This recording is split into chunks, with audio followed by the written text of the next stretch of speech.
que extrairemos a mensagem nesta noite é o Salmo 103. Ele já foi lido.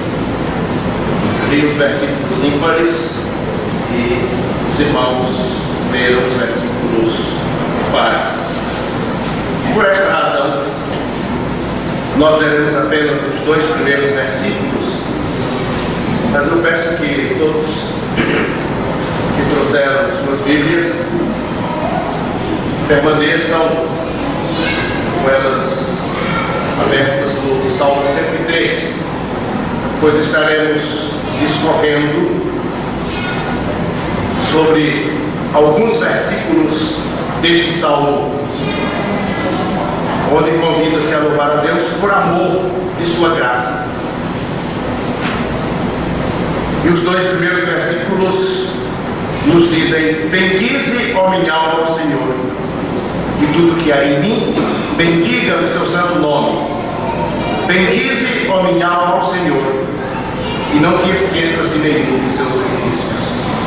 O Senhor aplique aos nossos corações a leitura de sua santa palavra vida. Amém. Os irmãos podem sentar.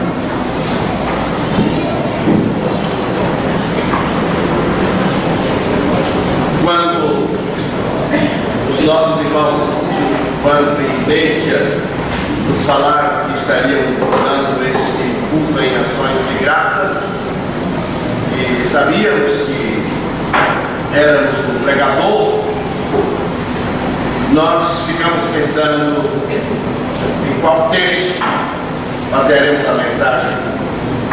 E nós temos pregado várias mensagens para momentos como este.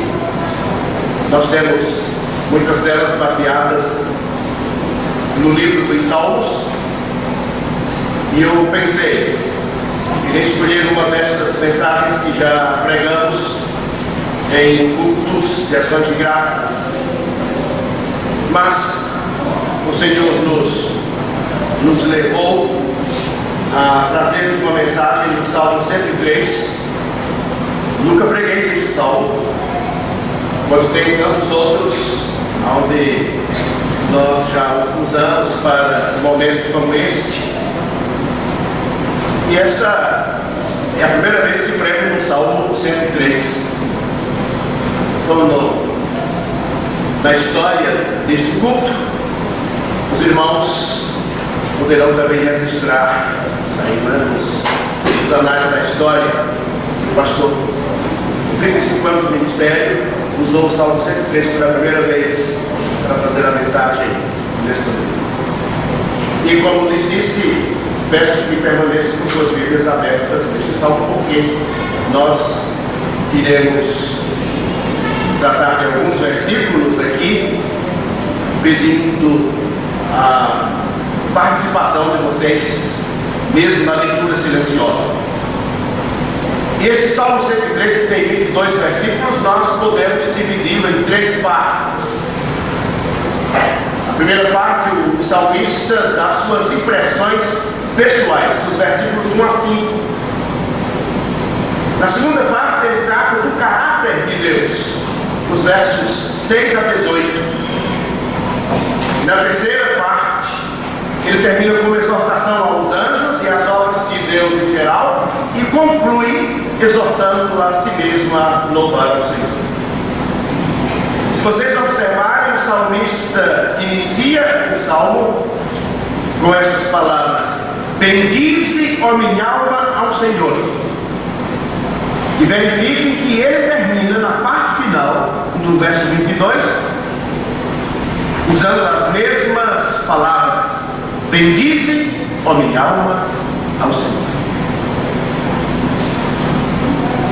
Então vejamos primeiro acerca das suas emoções pessoais, versos 1 a 5. Ele inicia o salmo nos mostrando que é o Senhor quem deve ser louvado. Eu sei que os irmãos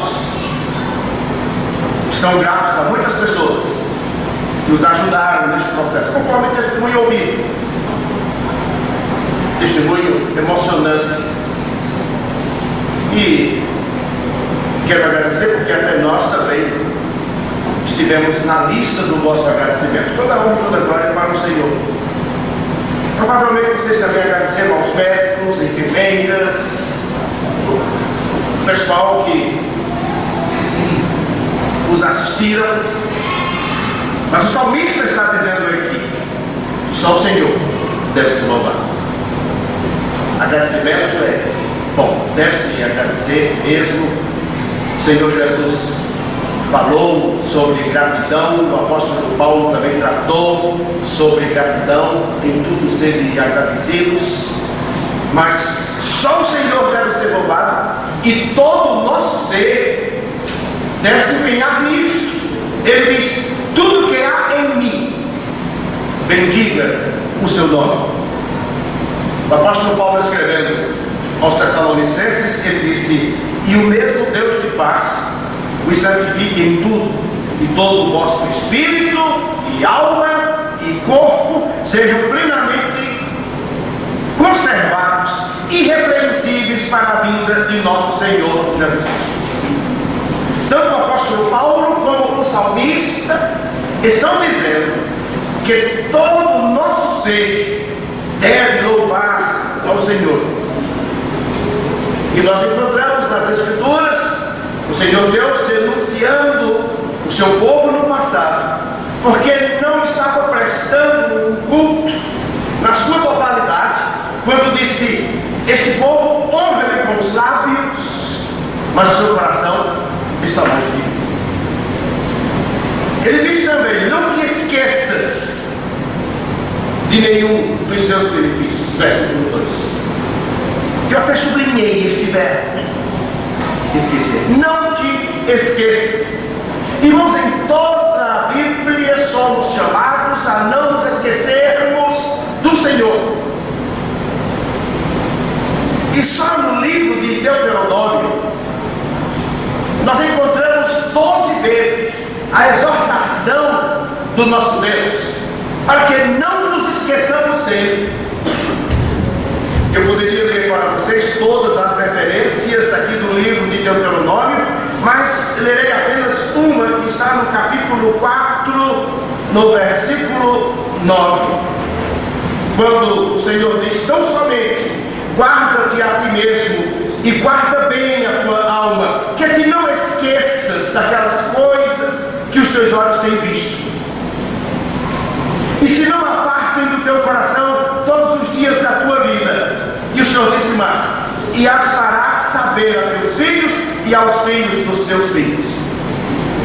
Um testemunho como este que nós acabamos de ouvir deve ser passado para os netos, para os bisnetos, para aqueles que ainda não de nascer, sobre os grandes feitos do Senhor na vida do seu servo.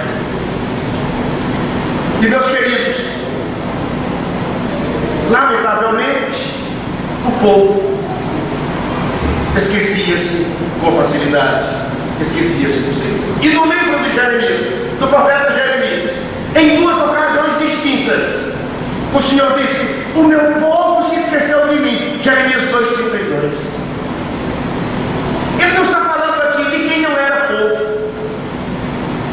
Este sequer lembra do Senhor, não conhece, não tem temor do Senhor. Ele está falando do seu povo: o meu povo se esqueceu de mim. E outra vez, no capítulo 18, verso 15 de Jeremias: o meu povo se tem esquecido de mim. Que esta palavra não seja para nós, que nós não nos esqueçamos dele. E ainda no Salmo 106, versos 13 e 21, o salmista está dizendo: cedo, porém, se esqueceram das suas obras, não esperaram o seu conselho, esqueceram-se de Deus, seu Salvador, que fizera grandes coisas no Egito. 12 vezes no livro de Deuteronômio o Senhor está chamando o seu povo, exortando o seu povo para que não se esqueça dele. O salmista diz aqui no versículo 2: não te esqueças de nenhum dos seus benefícios. É ele que perdoa, versículo 3, todas as suas iniquidades. Ao perdoar os nossos pecados, Deus retira de nós tudo aquilo que privava as suas bênçãos e nos outorga de novo o seu favor, que é a fonte de outras bênçãos. No versículo 3, na parte final, que sara todas as tuas enfermidades. E observando o contexto, tanto remoto como imediato, nós podemos ver que o Senhor é aquele que sara as enfermidades físicas e também as espirituais, que são piores, que são maiores. É Ele que sara todas as tuas enfermidades. As nossas culpas são capitais, mas Deus nos salva a vida ao perdoá-las.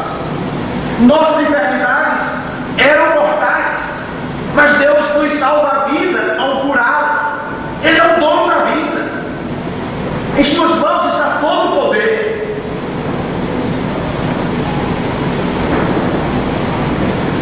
E o Senhor faz uma obra perfeita. Cura a enfermidade física, cura a enfermidade espiritual. A sua obra não é pela metade. Ele não só apaga a nossa culpa mediante a sua graça perdoadora, mas também quebranta o pecado através da sua graça redentora. E o salmista continua dizendo no versículo 4: quem resgata da perdição a tua vida. Meus irmãos, são muitos os perigos fatais a que estamos submetidos, mas Deus nos resgata, não só destes perigos, mas do maior de todos, que é a perdição. Ele nos resgatou das penas eternas na pessoa do Senhor Jesus Cristo, conforme diz Hebreus 9:12, que pelo seu próprio sangue Cristo efetuou uma eterna redenção.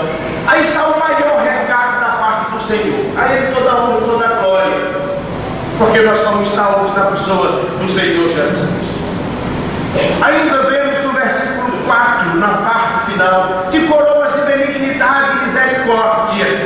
O que nós vemos aqui é que Ele não só nos salva de todo o mal e nos preserva da ruína, mas nos faz honrados.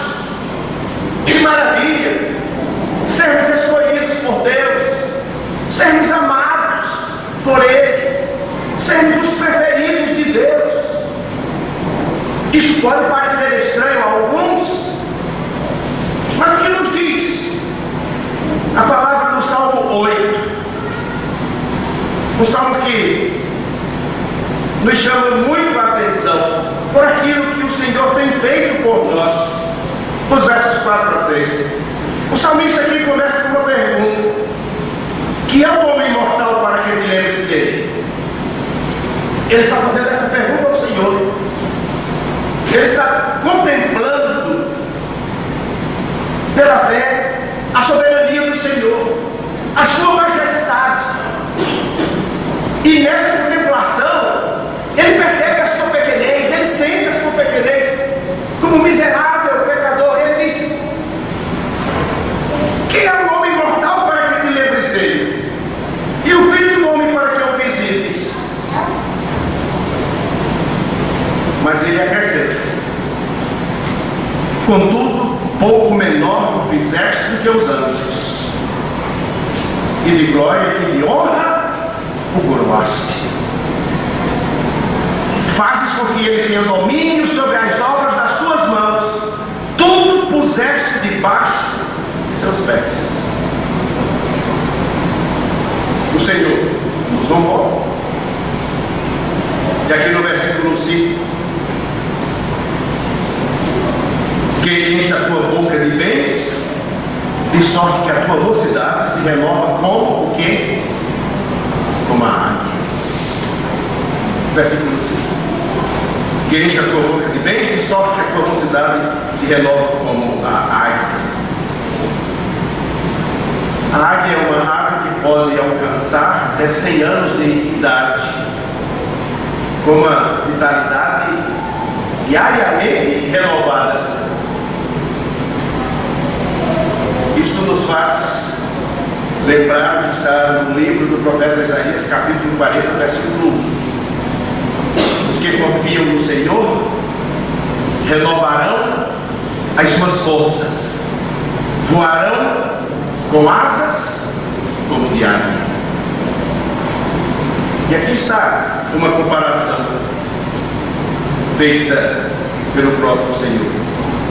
Quando Deus, mediante sua graça e o consolo do seu Espírito, faz com que os seus se recuperem das suas enfermidades, os enche novamente de alegria.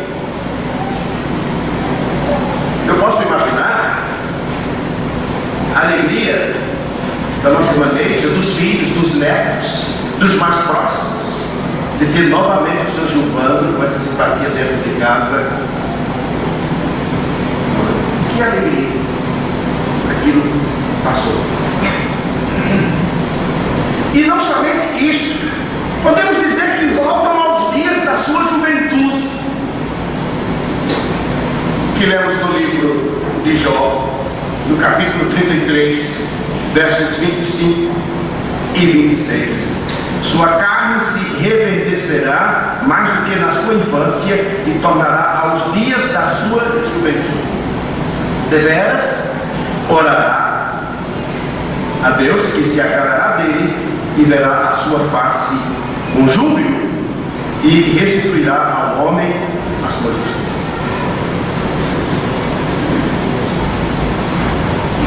Aqui nós temos a primeira parte, que trata das impressões pessoais do salmista, quando ele passa a contemplar as obras de Deus, os feitos de Deus na sua vida.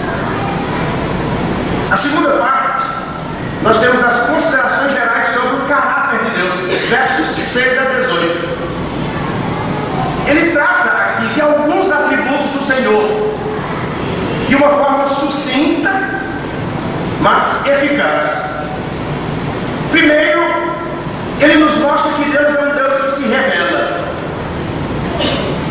Isto nos faz lembrar de Hebreus capítulo 1, versículo 1, havendo Deus antigamente falado muitas vezes e de muitas maneiras aos pais pelos profetas, a nós falou-nos nestes últimos tempos através do Senhor Jesus Cristo.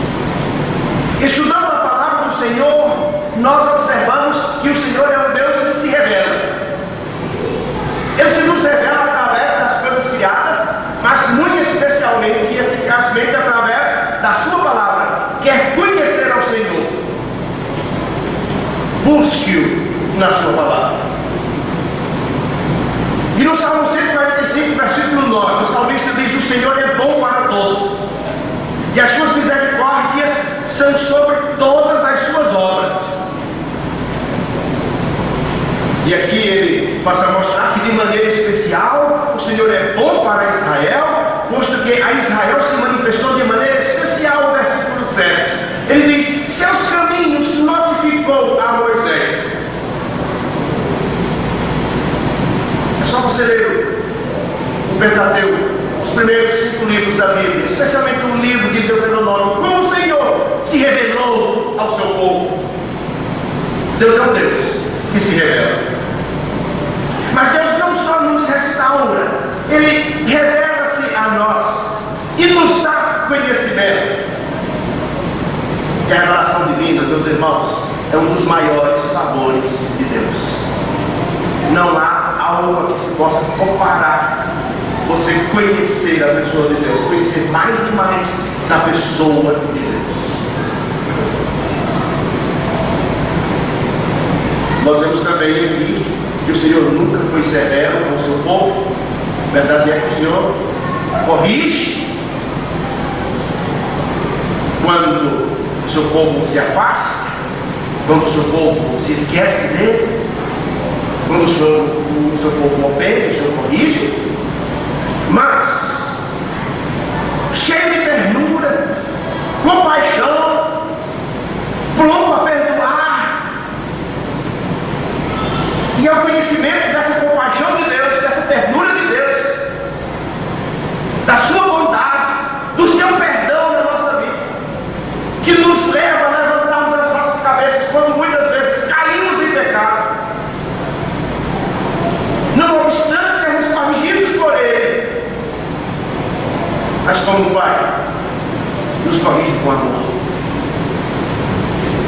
E eu posso ilustrar isto com o livro dos Juízes. É um livro que está, dentre outros, do Velho Testamento, um livro que se destaca pela temática e cada um fazia conforme parecia bem aos seus olhos, e o Senhor corrigiu o seu povo por causa do seu afastamento, do seu distanciamento, mas quando o povo arrependia-se e voltava-se para o Senhor recebia de braços abertos. Outro atributo do Senhor que nos é mostrado aqui pelo salmista no versículo 8: Deus é um Deus de misericórdia, piedade e longanimidade. Misericórdia, piedade e longanimidade. Ai de nós, se não fosse a misericórdia do Senhor. Ai de nós, se não fosse a piedade do Senhor. Ai de nós, se não fosse a sua longanimidade. E o Senhor tem muita paciência com aqueles que Ele provocam. E essa paciência de Deus é chamada de longanimidade. Conheci um velho pastor que ele dizia: longanimidade é paciência longa. Nós não somos longânimos. Muitos de nós têm na linguagem popular pavio curto. Riscou, pegou. O Senhor é longânimo. Eu louvo ao Senhor porque Ele é longânimo para comigo. E louvo ao Senhor porque Ele é longânimo para com vocês. E o Senhor tem muita paciência com os que Ele provocam. O apóstolo Pedro diz na sua epístola, na sua segunda epístola, capítulo 3, versículo 9, ele disse: o Senhor não retarda a sua promessa. Ele estava falando da segunda vinda gloriosa do Senhor Jesus. Ele disse: o Senhor não retarda a sua promessa, é que alguns a têm por tardia, mas é longânimo para convosco, não querendo que alguns se percam, mas que todos venham a arrepender-se. É o que diz o apóstolo Pedro. O Senhor está esperando por você, meu amigo. Você tome uma decisão de ser um servo do Senhor, de ser um discípulo do Senhor, de servi-lo juntamente com os demais que já estão servindo ao Senhor. Quero ler os versos 10 a 12. Nós temos 22 versículos. Não nos tratou segundo os nossos pecados. Observe, Salmo 103, versos 10 a 12. Não nos tratou segundo os nossos pecados, nem nos retribuiu segundo as nossas iniquidades. Pois quando o céu está elevado acima da terra, assim é grande a sua misericórdia para com os que o temem. Quando está longe o Oriente do Ocidente, assim afasta de nós as nossas transgressões. Nós dissemos que Deus corrigiu o seu povo, Deus impunha e impõe correção ao seu povo pela sua rebeldia. Mas o que observamos aqui é que a correção do Senhor é menos severa do que as nossas culpas merecem. Eu tenho um amigo que, quando cumprimento, pergunta como vai, ele responde: estou melhor do que mereço. A correção do Senhor sobre as nossas vidas é menor do que aquilo que nós merecemos. E para dar razão à compaixão de Deus para conosco, o salmista dá dois motivos. Porque Deus é compassivo para conosco. Além dos seus atributos: misericórdia, longanimidade, piedade. O primeiro motivo envolve as entranhas paternais de Deus. Veja o versículo 13. Como um pai se compadece de seus filhos, assim o Senhor se compadece daqueles que então, como pai, Deus nos instrui, Ele suporta, cuida, compadece, consola, restaura e perdoa. Muitos crentes precisam ouvir isto. Muitas vezes nós temos o nosso Deus como um Deus irado, muitas vezes um Deus pintado, como sendo velho de barbas compridas, dedo em riste, apontando com raiva para o homem. Mas o salmista diz que como um pai se compadece do seu filho, o Senhor se compadece de nós. Deus nos instrui, suporta, cuida, restaura, perdoa, compadece, consola. E quando nós cremos nisto, nós descansamos no Senhor. Nós não nos desesperamos, porque sabemos que Ele cuida de nós. E a segunda razão é que Ele conhece a nossa formação. O versículo 14 nos diz que o Senhor conhece a nossa estrutura. E lembra-se que somos o quê? Podem me responder, está no versículo 14. Lembra-se que nós somos o quê? Pó. Ele sabe quem sou eu. Ele sabe quem são vocês. Ele conhece a nossa estrutura. E o conhecimento de nossa fragilidade congênita move a Deus ter compaixão de nós. E é tendo em conta a nossa fragilidade que o salmista faz outra descrição similar de outra imagem familiar que está nos versos 15 e 16. Porque o homem são seus dias como a erva, como a flor do campo, assim floresce, pois passando por ela o vento, logo se vai e o seu lugar não conhece mais. A flor do campo está destinada a murchar-se. Ela está sujeita ao frio, exposta, melhor dizendo, ao frio, ao calor. Pode ser espezinhada pelos animais. A vida do homem, com o tempo, ela vai se desgastando. Não há como negar. Nós temos aqui alguns irmãos e irmãs já com os cabelos brancos, feitos meus. Eu ainda tenho uma meia dúzia de cabelos pretos. Isso denota, na maioria dos casos, idade. As mulheres quase que não envelhecem, porque eu olho e vejo aqui alguns cabelos brancos na cabeça dos irmãos, não estou vendo nenhuma irmã com cabelo branco, com cabelo pretinho.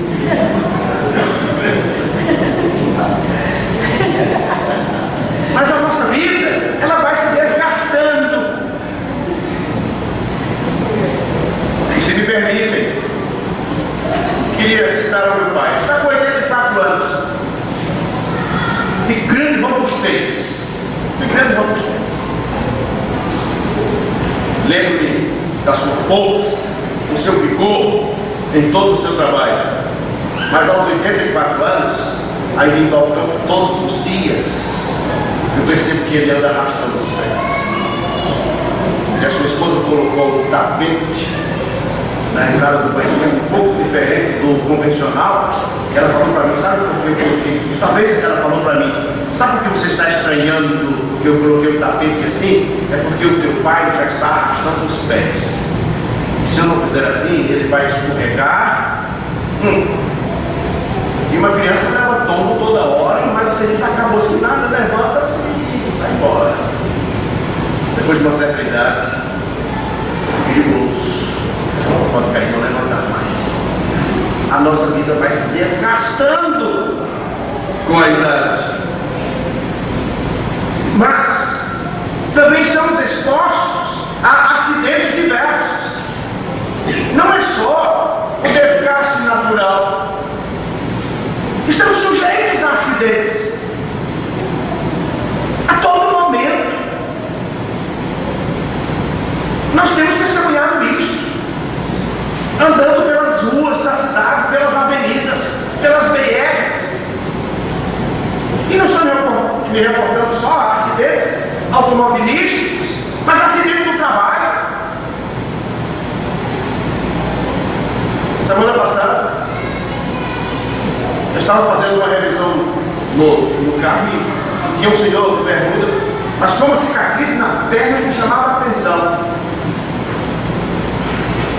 Não me contive. E perguntei, meu amigo, o que aconteceu? Melhor que eu tivesse perguntado, porque ele passou quase uma hora. Eu não esperava por aqui. Mas para mim foi bom ter um.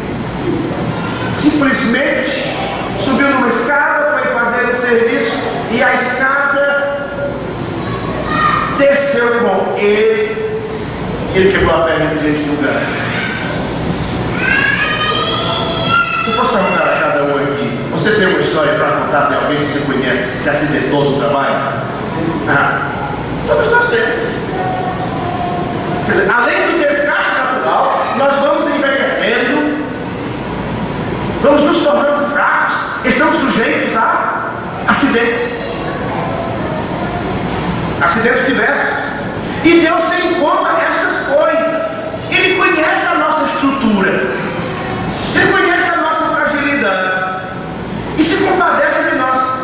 O salmista diz nos versos 17 e 18 que sua misericórdia não tem limites, mas a misericórdia do Senhor é de eternidade a eternidade sobre aqueles que eu tenho, quer seja no meio da eternidade, acidentado ou desgastado pelos anos. As nossas forças, elas podem se esvair, mas a misericórdia do Senhor permanece para sempre. Há um texto aqui nesse boletim, Salmo 41:3: o Senhor assiste no leito da enfermidade, na doença tu me aformas. Está impressionante. O Senhor não nos deixa, Ele nos conhece.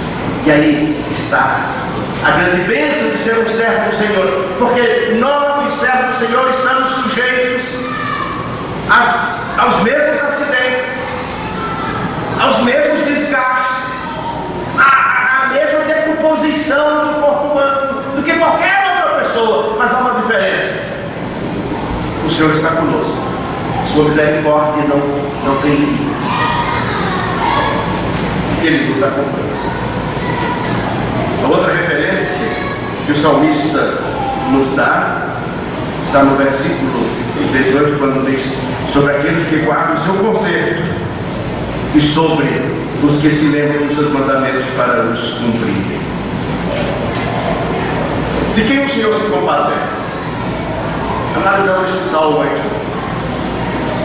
Para quem a sua misericórdia? A resposta está em 3 versículos. Versículo 13: como o pai se compadece dos seus filhos, assim o Senhor se compadece daqueles que o temem. Versículo 17: mas a misericórdia do Senhor é de eternidade a eternidade sobre aqueles que o temem. No versículo 18: sobre aqueles que guardam o seu conserto, sobre os que se lembram dos seus mandamentos para os cumprir. Finalmente, terceira parte deste salmo: o dever de toda criatura louvar a Deus.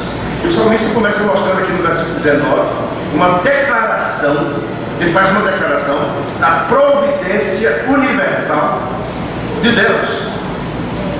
O que ele diz aqui é que o Senhor tem estabelecido o seu trono nos céus e o seu reino domina sobre ele. Quem deve louvar a Deus? Ele diz no versículo 20: os anjos. Está aqui no versículo 20: bendizei ao Senhor, anjos seus, magníficos em poder. Os corpos celestes, versículo 21, cumprem o seu ministério. E é bom que nós também vejamos o Salmo 148, versos 1 e 3 a 3. Louvai ao Senhor desde os céus, louvai nas alturas, louvai todos os seus anjos, louvai todos os seus exércitos, louvai sol e lua, louvai todas as estrelas luzentes. Todas as obras de Deus devem louvar. Toda a criação em todos os lugares. Salmo 145, versículo 10: todas as tuas obras te louvarão ao Senhor, e os teus santos te bendirão. Cada um deve louvar ao seu modo. Os seres inanimados ostentando a beleza recebida do Senhor. Os anjos e os homens como porta-vozes conscientes do resto da criação. Nesta noite nós estivemos aqui louvando ao Senhor, conscientes daquilo que o Senhor fez, não só na vida do casal Giovanni e Neide, mas na vida de cada um de nós. Cada um de nós tem motivos soberbos para louvar ao Senhor. O salmista conclui este salmo com a mesma frase com que começou. Como ele disse este salmo: bendize, ó minha alma, ao Senhor. E termina também dizendo: bendize, ó minha alma, ao Senhor. Então ele aqui, o salmista, sente a necessidade de unir-se ao coro da criação inteira em louvor ao seu Criador. Que este sentimento de gratidão, que este espírito de louvor nunca saia do nosso coração. Sejamos gratos ao nosso Deus. Não nos esqueçamos dos seus benefícios. Louvemos ao Senhor a cada dia, continuadamente, para a sua honra e para a sua glória. Que assim o Senhor nos abençoe. Amém. Irmãos, nós vamos louvar ao Senhor entoando o hino Vós, criaturas de Deus Pai, no número 17. Muitos irmãos conhecem esse hino, então estejamos louvando ao nosso Deus com gratidão. Vamos nos pôr de pé.